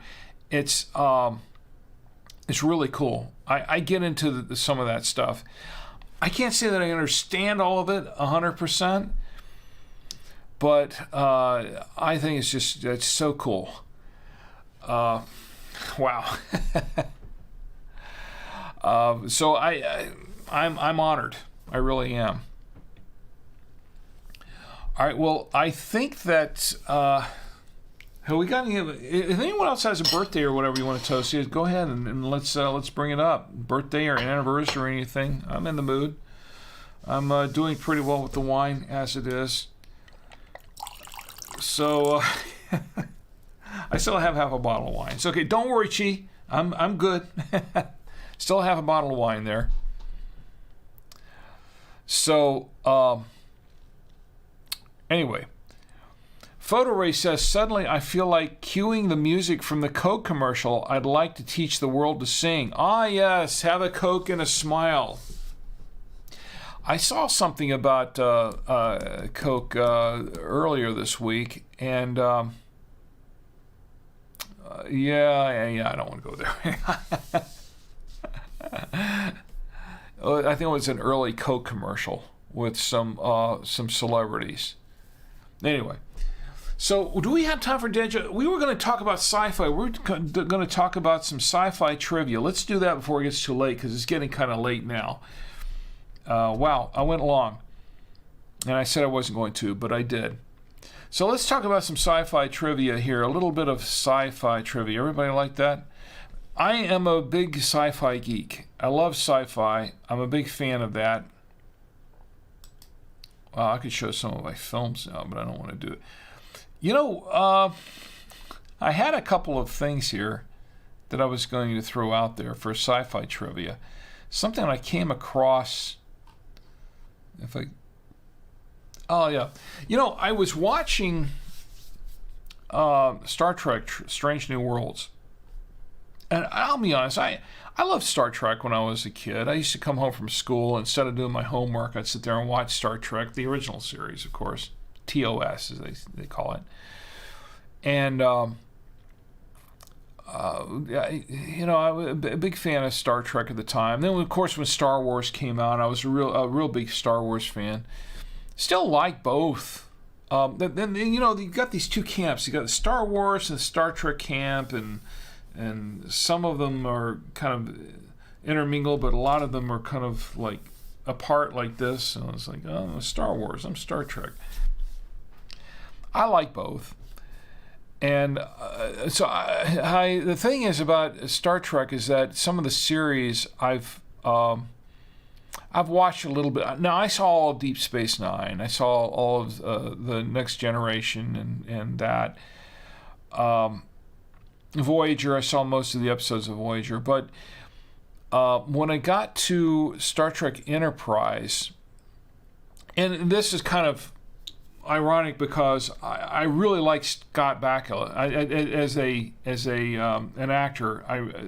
Quantum Leap and all that. NCIS New Orleans. Chi and I watched NCIS New Orleans from start to finish almost, and it was great in that. And the thing is, with Star Trek Enterprise, I didn't really follow that too much when it first came out. For some reason, I don't know why, but after Deep Space Nine, and after after that, I kind of really didn't follow Star Trek as much. But Enterprise, when Enterprise came out, I was kind of out of the Star Trek mode, doing other things, so I didn't really follow it when it was airing. But I went back and watched a lot of the episodes after it aired, and it was too bad.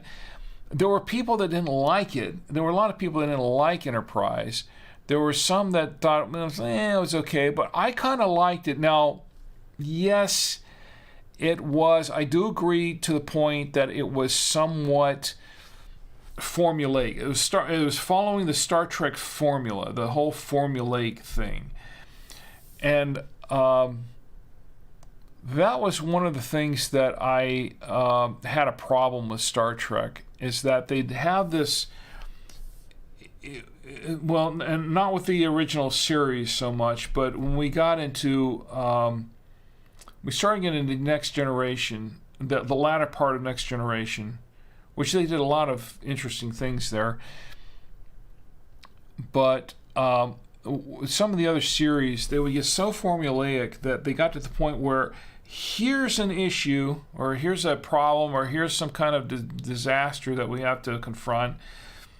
And then here's all the middle stuff that gets into all the drama. And then at the end, it's like the last 3 minutes, there's some kind of... It's almost like the writers write themselves in a corner, and they have to come up with some kind of solution in the last 3 minutes. That's the part that really bugged me about some of those. They write themselves into some sort of a corner, and they'll say, okay, what can we do in the last 3 minutes that we can get out of this? And some sort of resolution. And maybe it was planned. I don't know. Maybe it was. But it seemed to me that as some of the series went on, that they kind of painted themselves in a corner, so to speak. And it's like, okay, how do we find a way out of this? Like real quick. That's like in the last minute or two. And... let me go back to the chat again. Let me see what everybody else thinks. Photo Ray says, in Gene Roddenberry's original treatment for Star Trek, what was the name of the starship? Oh, that's a good trivia question. Excellent trivia question. Wow, what's the... Starship Yorktown. Actually, they've used that name... I couldn't remember, to be honest. Well, Photo Ray, you get some applause for that. Very good. Actually, I had heard that, but I'd forgotten about it. But they used the Yorktown in a couple of other episodes. They utilized the name, and I want to say I know they used it. I'm pretty sure they used it in the Next Generation, what's known as TNG, and I think they used it in what was the other one? I can't remember right offhand, but they used it a couple of times. I think they used it in one of the movies too, I think. Yeah, Photo Ray says, when Ronald Reagan visited the set of Star Trek The Next Generation, what species did he say reminded him of Congress? Another good trivia question. That's a good one. I don't know. I give up on that one. What's the Klingons? The Klingons. Wow. That's pretty good. That's funny, actually. You know, the thing is about Ronald Reagan, whether you liked him or hated him, or in between, he was very, very pithy with the quips. He was. He was very fast on his feet with. And I don't know if he really practiced all that or not, but he, it was like something he kept in his head or something. But he was very quick with the quips, with the one-liners, with the jokes. That was actually a very entertaining aspect of Ronald Reagan. He's the same mind of Congress, the Klingons. Photo says, what actor from Star Trek, the original series, lost his right middle finger during World War II? From Star Trek, the original series? Good question. I don't know. Now it seems to me that... Okay. Oh, Jimmy Doohan. Jimmy Doohan lost his middle finger during World War II. That I didn't know. Now, I did know that, or at least I heard, I don't know how true this really is, but the trivia, a MASH trivia, was that the guy who played Radar O'Reilly, he was missing a finger, and they shot all of his stuff without the missing finger. They usually, when they shot around, shot around that, so you really couldn't tell that his finger was missing. That was what I heard. I don't know how true it is, but that's what I've heard. Photo Ray says, you got it. Jimmy Doohan, James Doohan, that he was a classic actor, and he loved his, and for real, he loved his scotch. Wrote that into the show, but he really did love his scotch. Photo Ray says, what is Lieutenant Uhura's first name? I know this one. Wow, I've had so much wine, though, I don't know if I can remember it. All right, Photo Ray, can anyone else guess? Can anyone else guess before? Okay, he just posted it, but can anyone else guess what Lieutenant Uhura's first name was? And no, it wasn't Lieutenant. That's a Columbo thing. There was a Columbo episode where they always wondered what his first name was. And someone actually asked him in one of the Columbo episodes, and says, well, what's your first name? And he goes, Lieutenant. But no, that's I'm a Columbo fan. I'm sorry. My whole family, we're Columbo fans. We like Columbo. But Lieutenant Uhura's first name, according to Photo Ray, is Nyota Uhura. By the way, we did get the opportunity to see Nichelle Nichols before she passed. It was a couple of years, about 2 years before she passed away. We got to see her at Dragon Con one year, and she was actually, I think she was the what they call the at the parade, where you're riding right up front in the parade. You're the I don't know what do they call that.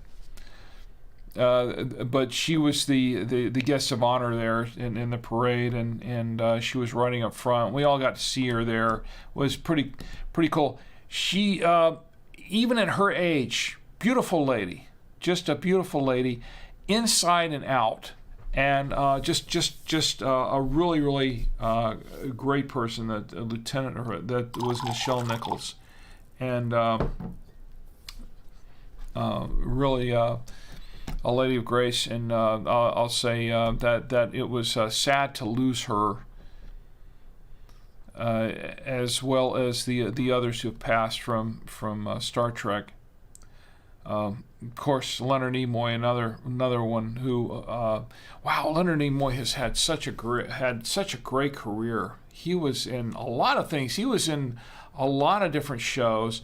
Did you know that Leonard Nimoy was on an episode of all shows? He was on an episode of Perry Mason, and they had him on the stand testifying. And I saw that episode fairly recently. And he was on an episode of Perry Mason testifying on something. It was pretty cool to see Spock on Perry Mason. Pretty weird, but pretty cool actually. He had quite a career, and of course, as you know, he was also on a Mission Impossible, another favorite show that my lovely wife, she and I still watch episodes of Mission Impossible. We love the original. Okay, Tom Cruise, if you're watching, I'm sorry, but you just totally ruined Mission Impossible for me. and my wife. You just totally ruined it. Okay, I'm sorry, Tom, if you're watching.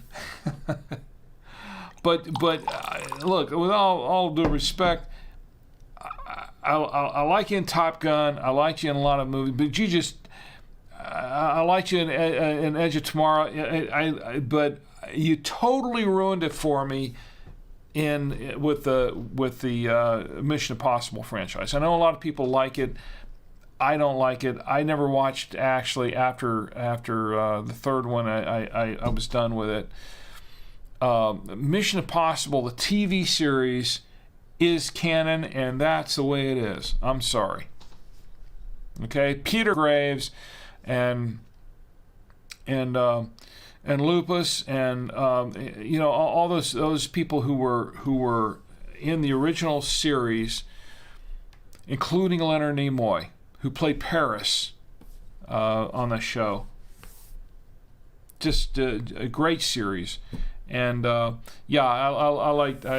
really enjoyed watching the episodes of Leonard Nimoy. I'm pouring some more. It's okay. Saturday night. She's in Chicago. I'm here. I'm missing her.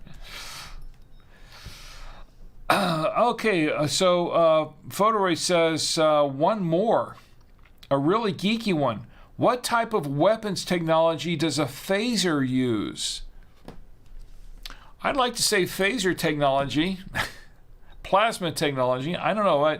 I give up on that. I'm not really sure about that one. Although I'm guessing that our friends over Valiant and our friends over at Theoretical, the Los Alamos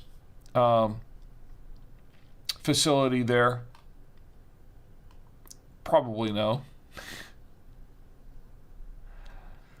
The theoretical physicists there at Los Alamos, they probably know the answer to this one. Photo Ray says particle beam technology. Here's the thing about Star Trek. Speaking of Star Trek, did you know that Star Trek had, and I'm sure you knew this, a lot of people did, but a lot of the technology that Roddenberry and their people that just came up with this stuff for the show has actually been brought to realization or is being worked on to be brought to realization, and it's theoretically possible. Some of this is theoretically possible. There are people that have made great strides in some of this, and it's actually pretty amazing how a TV show such as Star Trek had actually predicted a lot of the things that we have today, or a lot of things that are being developed today. That's actually pretty amazing. Photo Ray says, speaking of Leonard Nimoy, who was originally scheduled to play Spock? Now, I know this one. I'm not going to tell, but you go ahead and put it in there. But I know this one. I think I know this one because I just read that the other day. Again. Star Trek, the thing is about Leonard Nimoy, he had a lot of people just know him as Mr. Spock, but he had quite a career. He had quite a career before Star Trek and afterwards, after Star Trek. And, the same could be said of some other actors that back in the 60s that people thought of, okay, that person could only play, that's how they typecast that person. Like for instance, the original Batman, or we call the original Batman. He had quite a career before that. He was in a lot of other shows. But before then, that a lot of people don't know about, a lot of people are not aware of. So I'm getting off the beaten path for sci-fi here, but so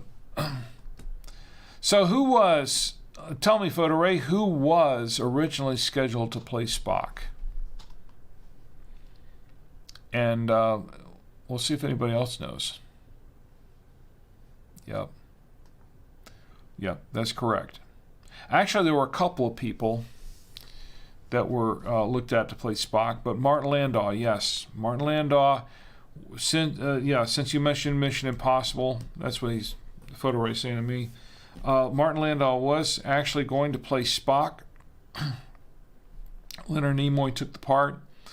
Martin Landau was actually already, how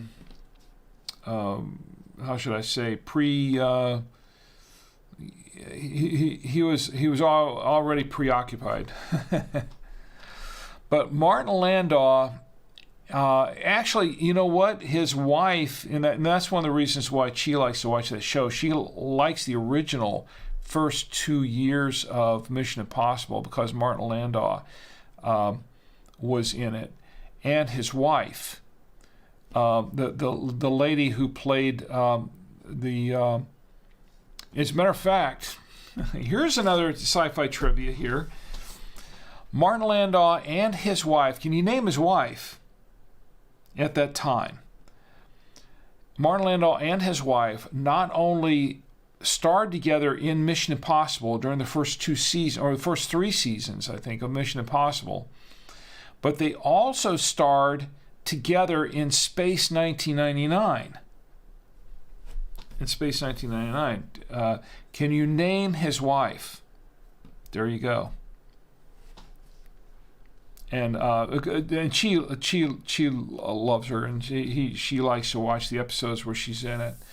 But can you name the actress who played opposite him in Mission Impossible and in Space 1999? And we'll close out the show then, because the show's running pretty late. I said it was going to be a short show, but it's running long. Yeah, so Martin Landau. I don't know. How do you pronounce it? Landau? I don't know. But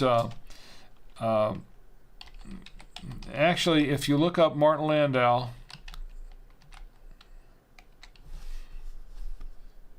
and you know he passed away. When did he pass away? He passed away in it wasn't that long ago, 2017, I think.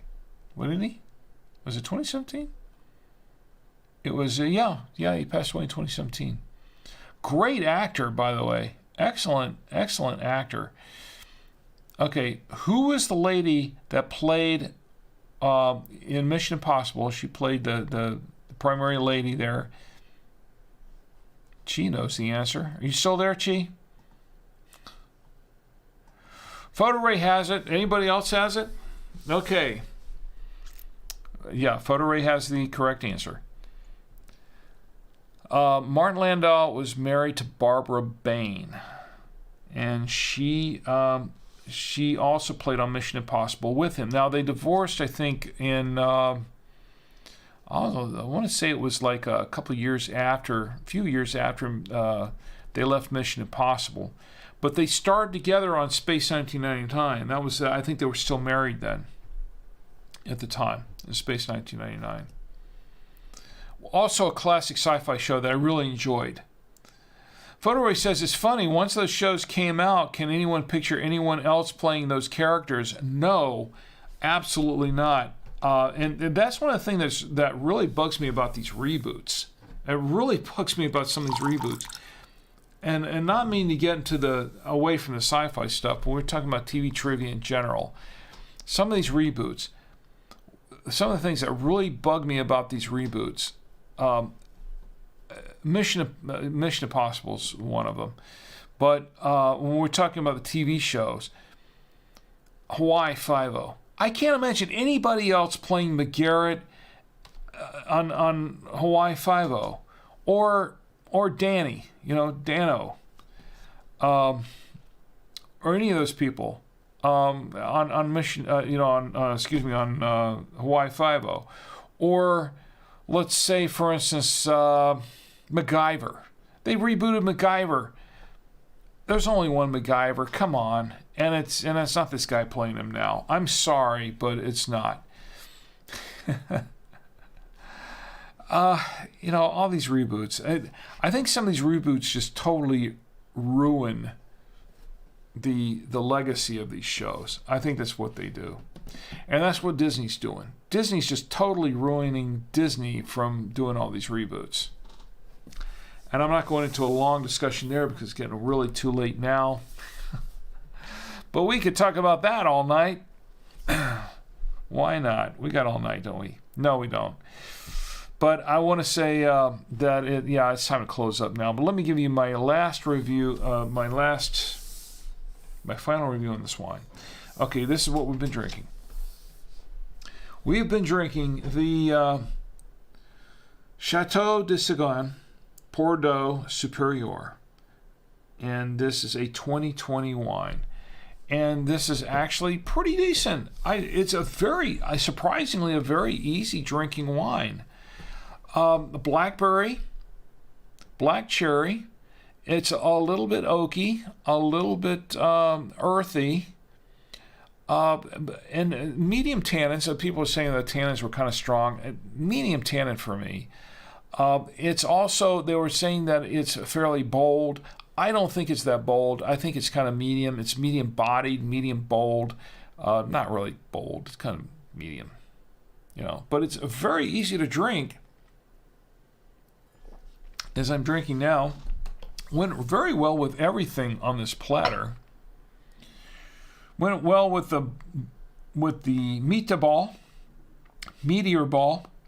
Went well with all the cheeses. The Colby Jack and the Trader Joe's Double Cream Gouda, which no surprise there really, since the Double Cream Gouda is always good. Goes good with all of that. And I think it's pretty good with steaks, pasta, and a French food, a rich French food that can cut some of the richness of that French food. I think it goes pretty well with. I like it. I think it's a pretty good wine. And actually, as opposed to the wine that we did last week, which I said probably wasn't really it was a week before that I said wasn't really a party wine, wasn't a wine that you would drink by itself, something you would drink with other things. This is something that you could drink on its own. This is pretty decent. It has, now, as I understand from their website, it is a combination of, let me see if I can pull that up again. Merlot. It's a combination of Merlot, Cabernet Sauvignon, and a Cabernet Franc. And it's actually not a bad combination. Now, as you know me, red blends are kind of a hit and a miss. And a lot Bordeaux's, for the most part, are blends. But I do like Merlot. Darn. It's starting to hit, isn't it? Yeah. I do like Bordeaux's. But those are sometimes hit and miss too with me. But I do like this one. This one's pretty decent. I like it. 13.5% alcohol by volume. So it's not a bad wine, and it went pretty well with everything on the platter here tonight. So I would recommend it. Anyway, so I think it's time to close up for tonight. I really didn't do anything too crazy tonight, did I? Did I do anything crazy tonight? I don't think so. I don't remember. Anyway, so I want to thank...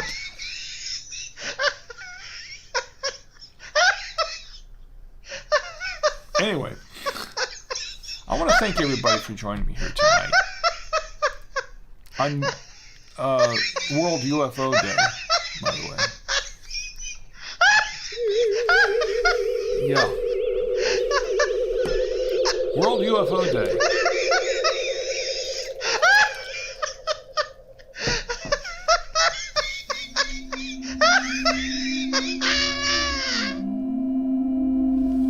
All right, so thanks for joining me here tonight on World UFO Day. Oh, great. Oh, yeah. Yeah, I've had too much of this. So anyway, thanks for joining me here tonight.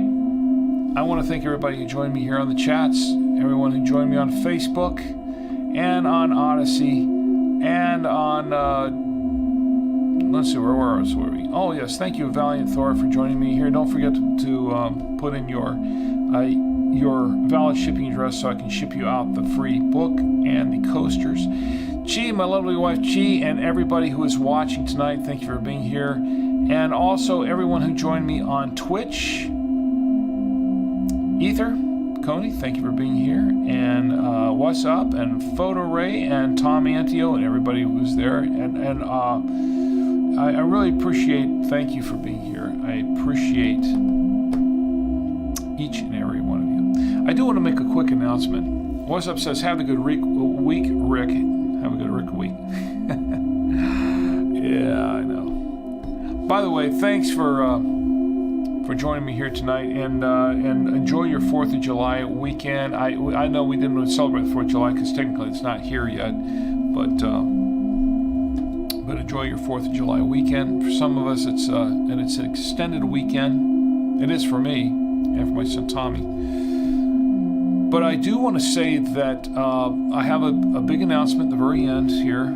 A big announcement is that starting tomorrow night at 10 p.m. Eastern Time, we're going to be launching a new channel. And we're going to be launching it with some legacy podcasts and some videos and some of my films, some of which you haven't seen before. I know we've shown a lot of my films on the show in the past, but you may not have seen some of them.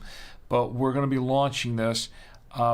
Check the blog. Check the blog at drinkwithrick.com so you can get the link and you can find out where this is going to happen. It's a brand new channel that's going to be starting, and I hope you'll join me for that. I really, really appreciate you checking that out. I think you'll enjoy it. Anyway, thanks for being here tonight. I do appreciate each and every one of you, as I always do. Now it's time to bring out one more person. One more celebrity. It's not that. It is, of course, Roadkill Bill. Roadkill Bill, who has a message for you. And the message is, please do not drink and drive. Drink in the comfort of your home, your apartment, your hotel room, your dwelling, wherever it is. Don't drink and drive. If you have to go somewhere, call an Uber, call a Lyft, call a cab, call a friend who has not been drinking, by the way. Give them the keys. Right, Bill? Yeah, right. And have them drive you home. Otherwise, just stay put for the time being. Okay? Don't put yourself at risk. Don't put others at risk. Think of those around you as well as yourself. Please don't drink and drive. Also, don't text and drive, because that's also very dangerous. And I've seen that a lot lately, and it's, some near misses on that too. That's crazy stuff. Don't drink and drive. Don't text and drive. That's right. Especially during this holiday weekend, where you've got so many people out on the road celebrating July 4th. Don't drink and drive, please. I implore you. Because I want you to have a great week and a great 4th of July coming up. But most of all, I want you to have a safe holiday and a safe week. So you can join me here again next week on the Saturday Night Winestream. And we can all get together and drink with Rick. Good night.